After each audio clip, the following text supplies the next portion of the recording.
नमस्कार दोस्तों, आप सबों का स्वागत है बिहार बोर्ड मैट्रिक परीक्षा के लिए गणित का अति महत्वपूर्ण ऑब्जेक्टिव प्रश्न। दोस्तों आज हम आप सबों को 10 ऐसे प्रश्न बताएंगे जो आपको मौखिक के रूप से याद रखना है।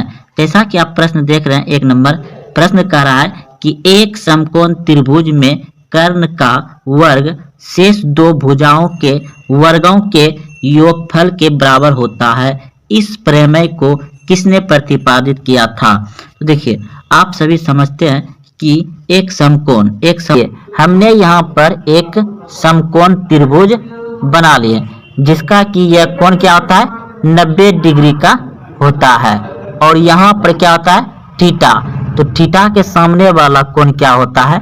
थीटा के सामने वाला कोण क्या होता है? आपका लंब। क्या होता है? लंब, जिसे हम लोग P से सूचित करते हैं। और इधर का क्या होता है? कर्ण। इधर का क्या होता है?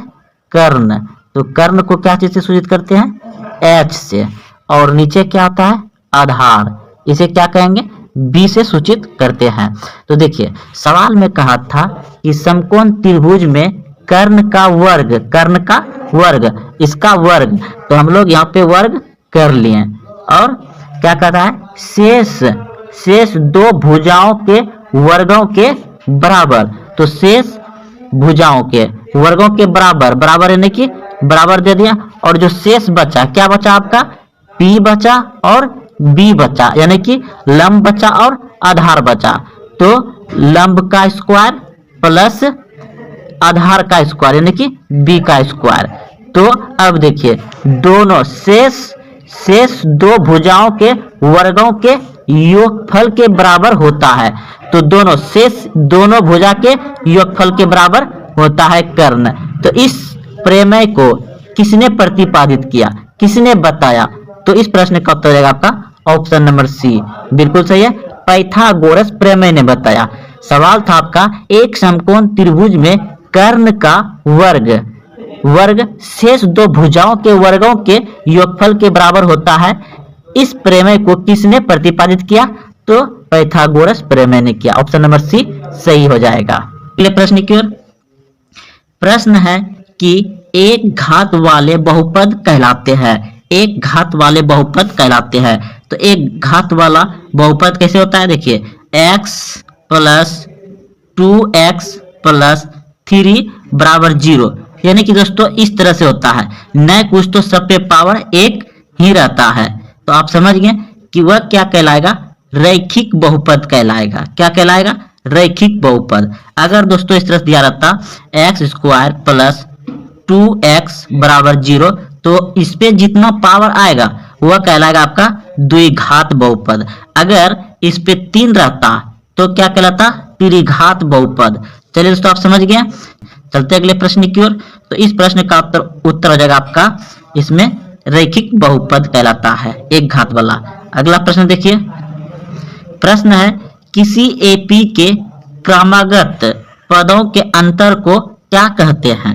जैसे 4 है, 6 है, फिर 8 है। तो इसमें अंतर कितना होता है? जो कि आप लोग D बराबर निकालते हैं, यानी कि सार्व अंतर होता है। जो अंतर बीच में होता है उसको क्या कहते हैं? सार्व अंतर।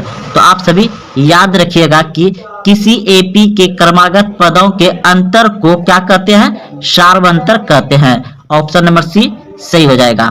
अगला प्रश्न देखिए। प्रश्न है, sine square 22 degree plus cos square 22 degree का मान होगा।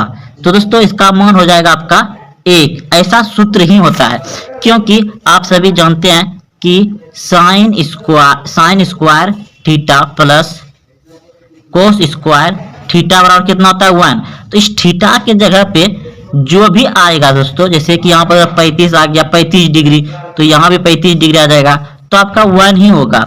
इस जगह थीटा के जगह पे कितना भी रहेगा, दोनों समान रहेगा, तो उसका मान 1 ही रहेगा। तो sine square 22 degree plus cos square 22 degree का मान क्या हो जाएगा? 1। ऑप्शन नंबर ए सही है। चलते अगले प्रश्न की ओर। प्रश्न देखिए, कह रहा है बहुपद 4x square minus 4x plus 1 के मूल्य का गुणनफल बताइए। तो मूलों का गुणनफल कैसे निकालते हैं? यानी कि क्या निकालते हैं उसका? Alpha into beta. तो इसका क्या होता है? सी बटे ए। तो सी कितना आपका 1 है, 1 हो जाएगा, और ए कितना है आपका 4, तो 1/4, 1/4 कहाँ है, ऑप्शन नंबर सी बिल्कुल सही हो जाएगा। चलते अगले प्रश्न की ओर। प्रश्न है कि दो क्रमागत संख्याओं का HCF होगा। तो दो क्रमागत संख्याओं का HCF होता है हमेशा 1, ऑप्शन नंबर ए बिल्कुल सही है। जैसा कि ले लेते हैं आप 4 और 3, तो 3 से भाग दीजिएगा 4 में, 3 से भाग दीजिएगा 4 में, तो कितना लगेगा इसमें, 3 से भाग दीजिएगा 4 में तो एक बार में, तो यहाँ कितना बच जाएगा 1, फिर 1 से दीजिएगा 3 में भाग, 3 में भाग दीजिएगा तो 3 बार में कितना बार में लग जाएगा 3 बार में, तो आपका इधर 1 ही बच रहा है, यानी कि 1 ही होगा। आप कितना भी संख्या ले सकते हैं, आप ले सकते हैं 12, 13 भी लीजिएगा तो आपका HCF 1 ही आएगा। यानी कि क्रमागत करा है, दो क्रमागत, यानी कि लगातार संख्या लीजिएगा उसका HCF निकालिएगा तो हमेशा 1 ही आएगा। कुछ भी संख्या लीजिएगा लेकिन लगातार लीजिएगा तो उसका HCF 1 ही आएगा, ऑप्शन नंबर ए सही हो जाएगा। चलते अगले प्रश्न की ओर। प्रश्न है कि पाई रेडियन बराबर होता है, तो पाई रेडियन बराबर होता है 180 डिग्री, याद रखिएगा पाई रेडियन बराबर होता है 180 डिग्री का। चलते अगले प्रश्न की ओर। प्रश्न है किसी वृत्त पर कितनी स्पर्श रेखा खींची जा सकती है, किसी वृत्त पर कितनी स्पर्श रेखा खींची जा सकती है। तो देखिए ये वृत्त हो गया और कह रहा है कि इस पे कितनी रेखा खींची जा सकती है। तो ऐसे एक रेखा खींच सकते हैं वृत्त पर स्पर्श, ऐसे खींच सकते हैं, ऐसे एक रेखा खींच सकते हैं, फिर ऐसे खींच सकते हैं, फिर ऐसे खींच सकते हैं, फिर ऐसे खींच सकते हैं, यानी कि अनंत खींच सकते हैं, बहुत सारा खींच सकते हैं। तो आपका ऑप्शन नंबर सी हो जाएगा।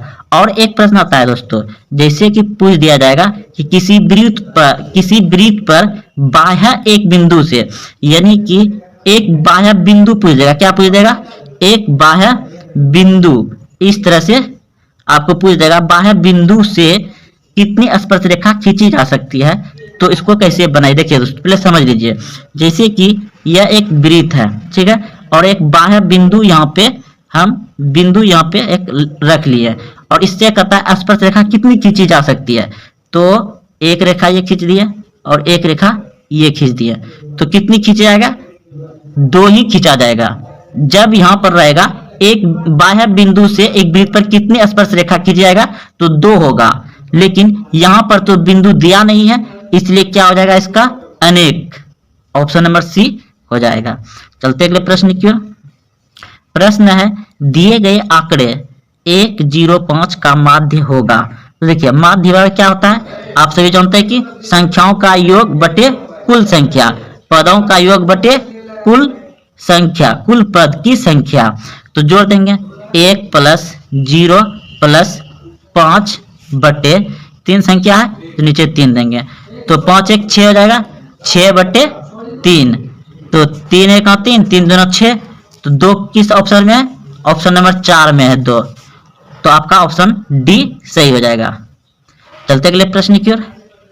प्रश्न है द्विघात बहुपद के शून्यंकों की संख्या होती है, द्विघात बहुपदों के शून्यंकों की संख्या होती है 2, ऑप्शन नंबर ए सही हो जाएगा।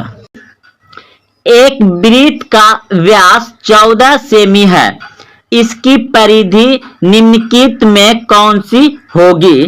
तो दोस्तों परिधि आपको ऑप्शन में दे दिया है और आपको परिधि निकाल करके आंसर टिक लगा देना है। तो देखिए दोस्तों आप सभी जानते हैं कि वृत्त का त्रिज्या हमको ज्ञात करना है, क्योंकि हमको क्या दिया गया है, व्यास दिया गया है।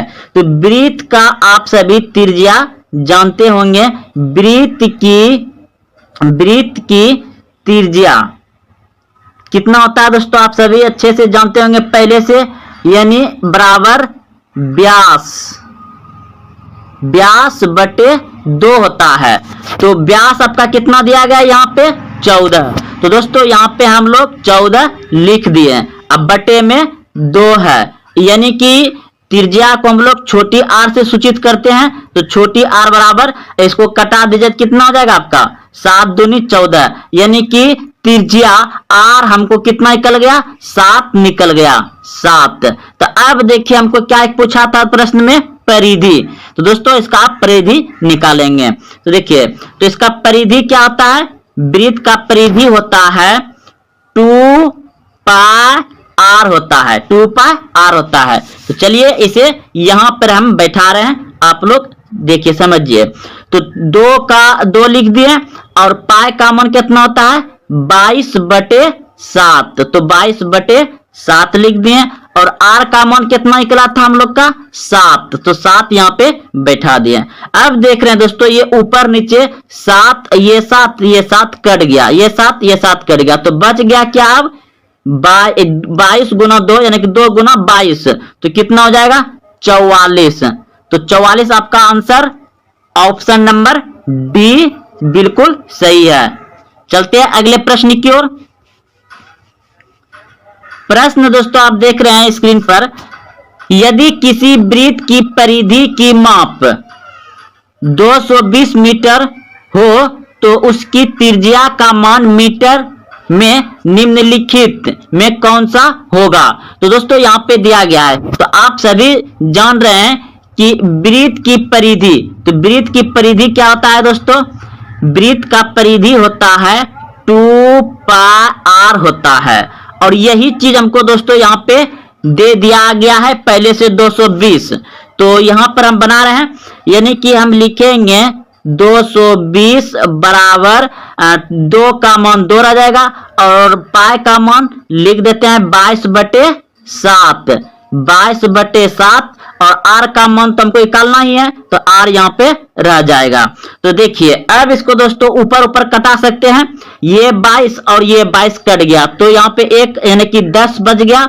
अब इसे 10 को भी ऊपर से कटा सकते हैं, इससे 2 1 2 अब 5 दूनी 10, तो कितना हो गया यहाँ 5। अब ऐसे हम 7 से यहाँ पे लिख रहे हैं दोस्तों, 5 बराबर यहाँ पे नहीं कुछ तो यानी कि 1/7 और आर लिख दिए। अब देखिए दोस्तों यहाँ पे क्या होगा, नहीं कुछ तो इसके नीचे 1 है तो कोना कोनी गुना हो जाएगा, क्योंकि बीच में क्या है, बराबर है। तो कोना कोनी आप गुना करिएगा तो इधर मान लीजिए ये आर कहाँ है, ये आर कहाँ आपका ऊपर में ही है, तो ये आर इधर आ जाएगा और ये इससे गुना हो जाएगा, 7×5 = 35।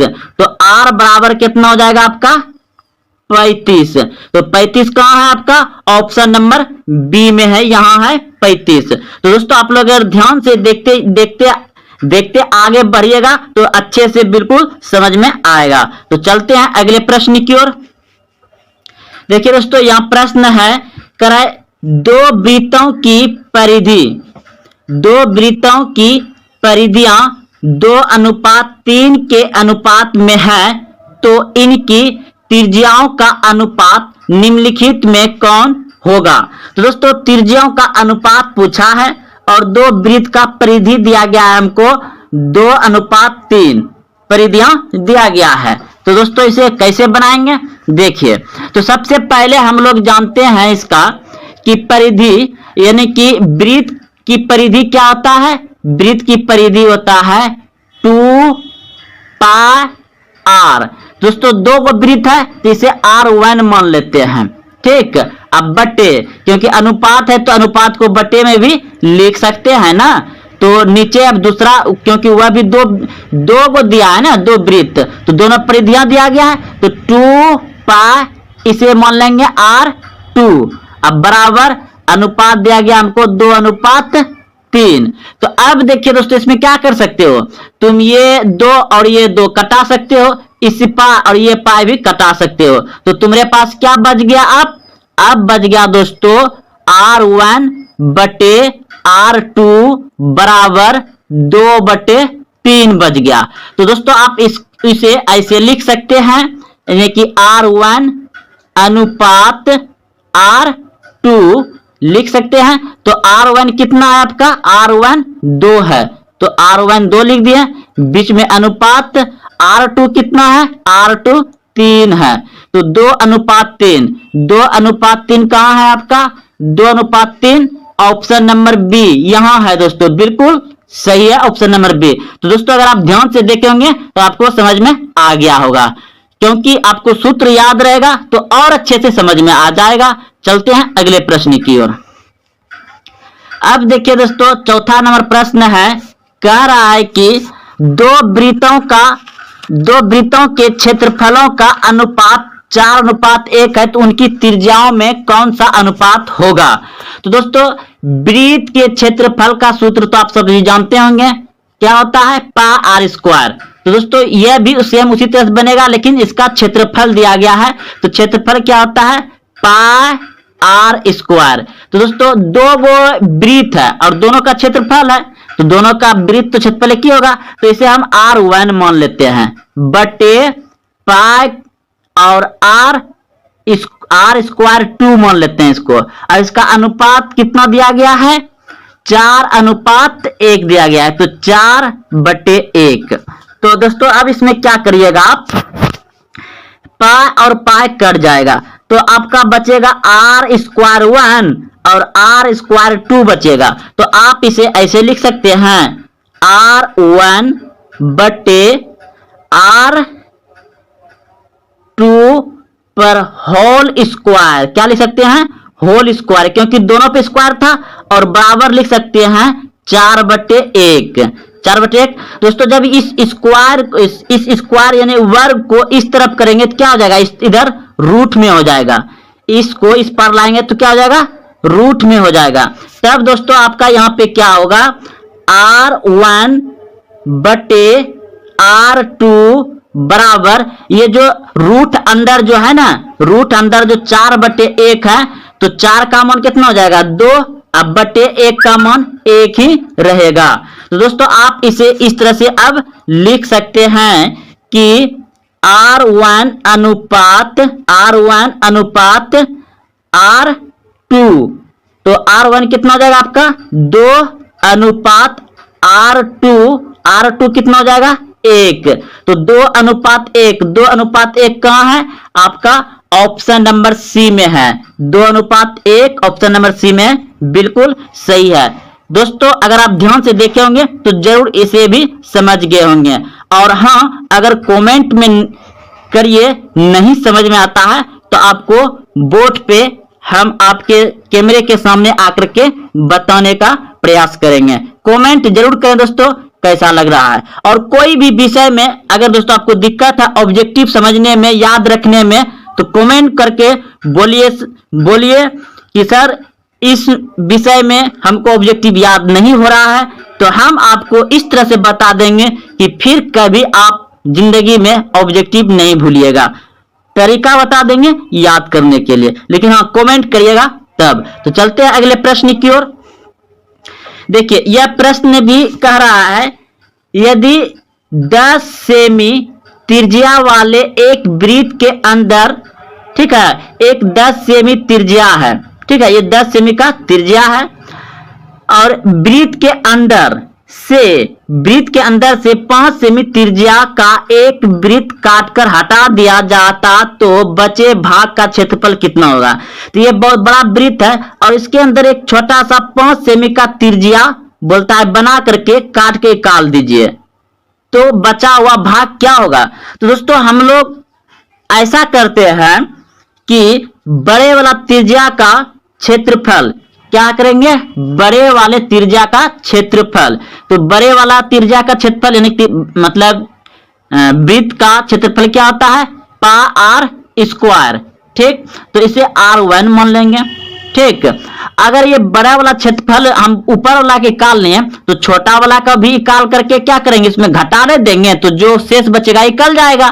तो बस उसी हम पहले फार्मूले को घटा लेते हैं, ठीक है, उसका मान क्यों गुना भाग करेंगे, पहले फार्मूले को ही घटा लेते हैं, तो ये भी हो जाएगा पाई आर स्क्वायर R2। तो दोस्तों अब इसमें आप देखिए कॉमन क्या आएगा, तो कॉमन आ जाएगा आपका पाई, और अंदर में क्या बच जाएगा, अंदर में बच जाएगा आपका R square 1 minus R square, यानी R है ये, R स्क्वायर R2 बच जाएगा, क्योंकि दोनों का है तो हमको दोनों का त्रिज्या दिया गया है, क्या दिया गया है, 10 सेमी त्रिज्या दिया गया है और 5 सेमी त्रिज्या दिया गया है।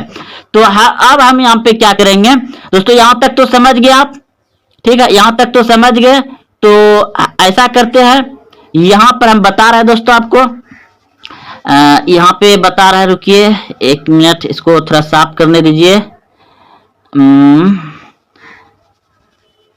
काम नहीं कर रहा है, क्या करे, ओहो, अरे ऐसा करते हैं दोस्तों, यहाँ पे हम फिर इसका इतना समझ गए कि हम लोग का क्या आ गया, pi r square r minus r two. तो दोस्तों यहाँ से फिर से लिख रहे हैं हम, यानी कि पाई और क्या आया था रूट अंदर आर स्क्वायर, मतलब 1 माइनस आर स्क्वायर 2। तो चलिए पाई बटे 10 पे स्क्वायर हो जाएगा, क्योंकि ये बड़ा वाला था, यहाँ पे 10 दिया गया था, माइनस छोटा वाला का यहाँ पे दिया गया है 5 का स्क्वायर, 5 का स्क्वायर।